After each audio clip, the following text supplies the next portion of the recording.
Radiant. Et merci de nous rejoindre à présent pour la chronique Bon Voyage. C'est avec notre spécialiste du voyage, Laurent Ganassia. Bonjour Laurent. Bonjour Ilana. Alors Laurent, visiblement vous êtes d'humeur assez jazzy ce matin. Mais absolument, on ne peut rien vous cacher Ilana. Et avant de vous évoquer l'événement artistique et musical de cet hiver à Eilat, remémorons-nous quelques noms célèbres. Dans le sillon des figures importantes comme Yaron Herman, Omer Avital ou Avishai Cohen, la nouvelle scène jazz israélienne s'affirme comme l'une des plus dynamiques du moment, vous le savez Ilana. Eh oui. Tel Aviv est devenue une des places fortes du genre, depuis plusieurs décennies d'ailleurs, aux côtés des métropoles historiques comme New York et Paris. Il y a encore quelques années, la géographie du jazz mondial tenait en effet essentiellement sur ces deux villes emblématiques, Paris et New York, capitale du genre et au lieu de découverte de talents, groupes et tendances en tout genre. L'arrivée sur la scène mondiale de musiciens israéliens aussi talentueux qu'Avishai Cohen ou Omer Avital au début des années 2000 a immédiatement placé Tel Aviv sur la carte jazzy internationale. Alors vous parlez de Tel Aviv, il y a Eilat aussi du coup. Quel rôle joue la ville ? Eh bien nous approchons, Ilana, de la nouvelle édition d'hiver du Red Sea Jazz Festival du 23 au 25 février prochain.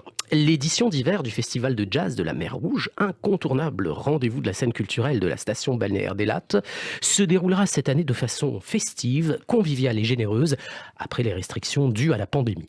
Ce festival particulièrement populaire auprès des touristes, des visiteurs et des résidents, et qui en est maintenant à sa 12e année, présente une combinaison fascinante de la culture israélienne locale avec le monde du jazz dans toute sa diversité.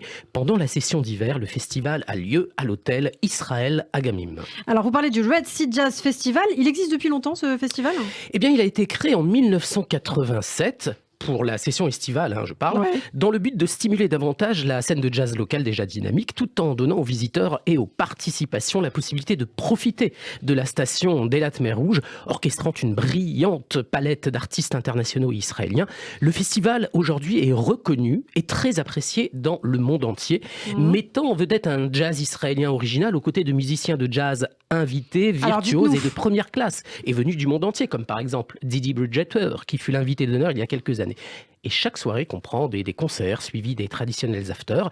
Le Red Sea Jazz Festival a lieu chaque année les dernières semaines d'août et de février.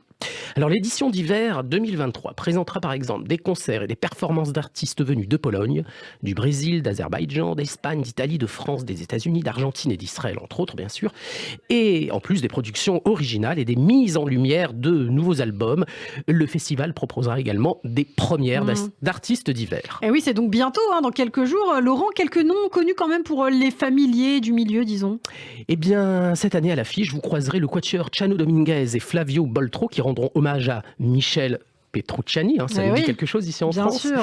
Jazz Meya Horn fera ses débuts en Israël, Motion Trio élèvera l'accordéon vers de nouveaux horizons, Shlomi Shaban célébrera son nouvel album avec les frères Talmoudi et l'ensemble Quenta se produira en hommage à Shoshana Damari, la reine de la voix israélienne hébraïque et plus encore. Et bien voilà, si vous êtes en Israël, rendez-vous à Eilat du 23 au 25 février prochain donc. Exactement, avec une température de 25 degrés et toujours des vols directs par Transavia depuis Orly et Ryanair depuis Beauvais ou Charleroi pour nos amis belges qui nous écoutent, paraît-il, de plus en plus nombreux.